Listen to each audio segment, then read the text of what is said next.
Je suis chef opérateur. Un chef opérateur, alors ça a plusieurs appellations. Ça peut être ce qu'on appelle un directeur de la photographie, ou parfois au générique, on signe image.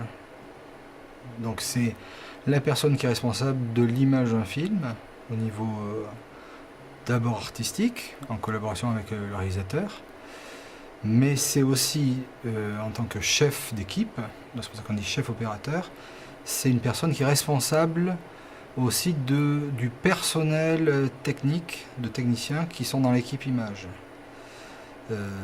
Alors sachant qu'un chef opérateur est responsable de l'équipe image, donc les cadreurs, assistants caméra, mais aussi des machinistes et des électros. Donc ça peut être, selon les tournages, une seule personne, c'est-à-dire lui-même. En documentaire, ça sera le chef opérateur peut être tout seul. Et dans une fiction, il peut y avoir 5 électros, 5 machinistes et 5 personnes à l'image. Le chef opérateur est aussi responsable du maquillage.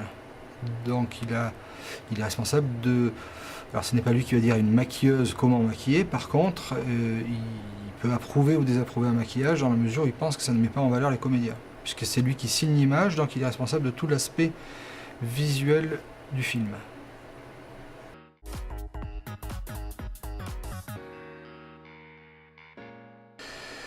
Alors, il y a plusieurs journées types, ça va dépendre des projets.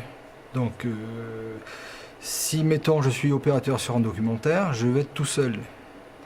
Donc on peut très bien être dans une équipe où, mettons, je suis à l'étranger avec un réalisateur, et il y a juste un assistant qui sert d'assistant réalisateur, d'assistant image, électro.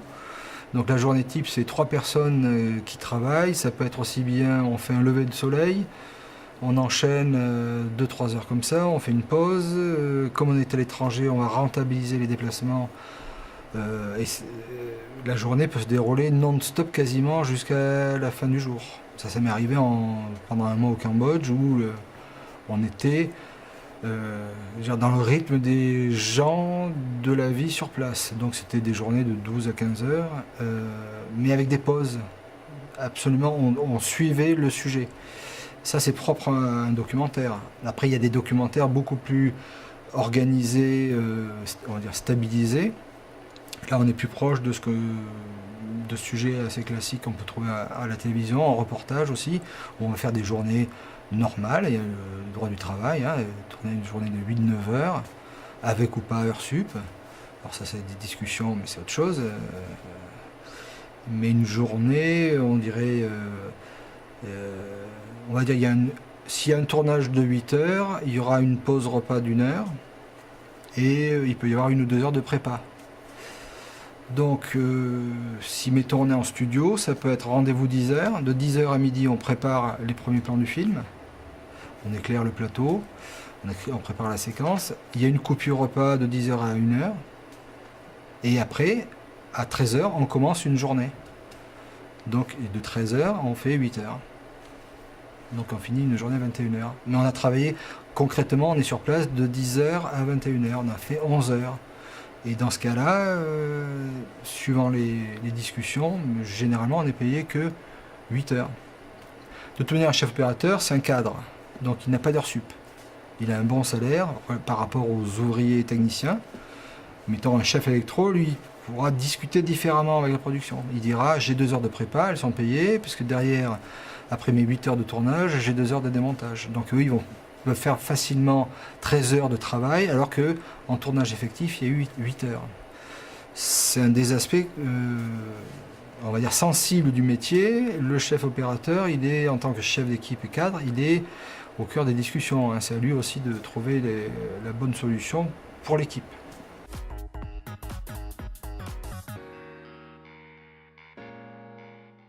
Donc c'est quelqu'un qui doit être souple, il faut savoir s'adapter.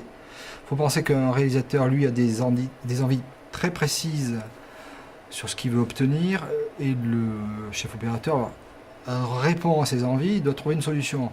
Alors évidemment, c'est pas en tournage que ça se fait, ça c'est dans la préparation.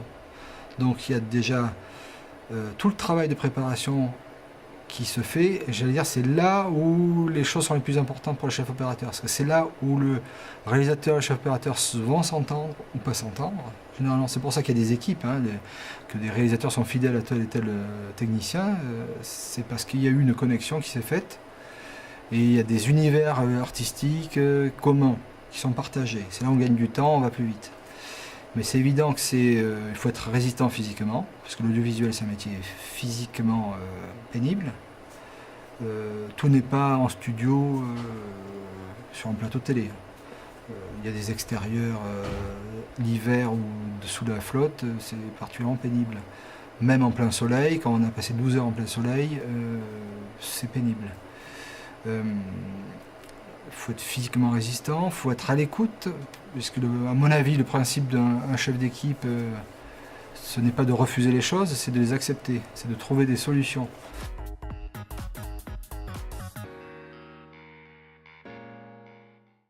Il faut des compétences dans la gestion de groupe, puisqu'on est chef d'équipe, on peut être amené à gérer 15 personnes différentes, donc 5 électros, 5 machinaux, 5 personnes à l'image. Donc il faut être un petit peu diplomate, sans parler de gérer le relationnel sur un plateau avec les comédiens, qui peuvent avoir des égos très sensibles, les producteurs, le régisseur, enfin tout le personnel, en plus des gens qui sont directement sous sa responsabilité. Après, il doit avoir des compétences techniques, et les techniques, elles sont multiples, c'est-à-dire des connaissances en tout le matériel électricité, le matériel de machinerie, le matériel de caméra, les optiques, donc connaître évidemment, être au courant du dernier matériel qui est à jour, qui sort, les avancées technologiques, ça c'est évident. Alors ces compétences, elles ne s'acquièrent pas le premier jour. Pour être chef opérateur, il y a une formation. Alors des formations, je dirais plutôt, il y a des formations en université ou dans des écoles privées. Il y a la formation sur le tas, qui reste à mon avis toujours la formation principale. Et même si on a fait une école, je veux dire, cette formation n'est validée qu'une fois qu'on passe sur le terrain.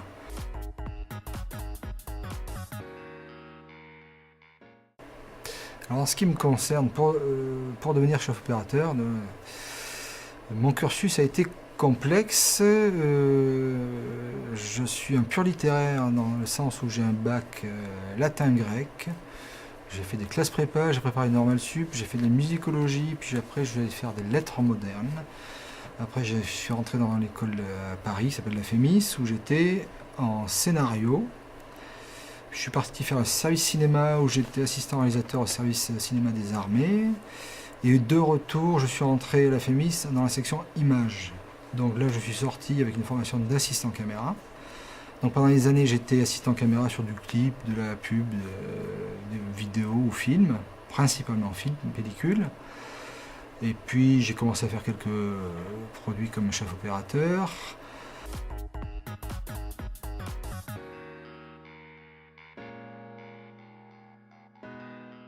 Un chef opérateur est un intermittent du spectacle, c'est-à-dire qu'il travaille par intermittence. Donc une fois qu'on a compris le mot intermittence, on comprend la difficulté de ce métier. Sachant que pour obtenir les fameuses indemnités de chômage, il faut avoir fait 13 semaines de travail. Or actuellement, un long métrage en moyenne en France dure 7 ou 8 semaines. Quand un chef opérateur fait un long métrage par an, il peut déjà s'estimer heureux. Donc on s'aperçoit qu'un chef opérateur qui fait déjà un long métrage par an, ce qui est déjà très bien, ça ne suffira pas. Il faudra trouver du temps de travail ailleurs, donc une journée de pub par-ci par-là, des petites... Bon. Donc il y a très peu de chefs opérateurs qui font plusieurs longs métrages par an.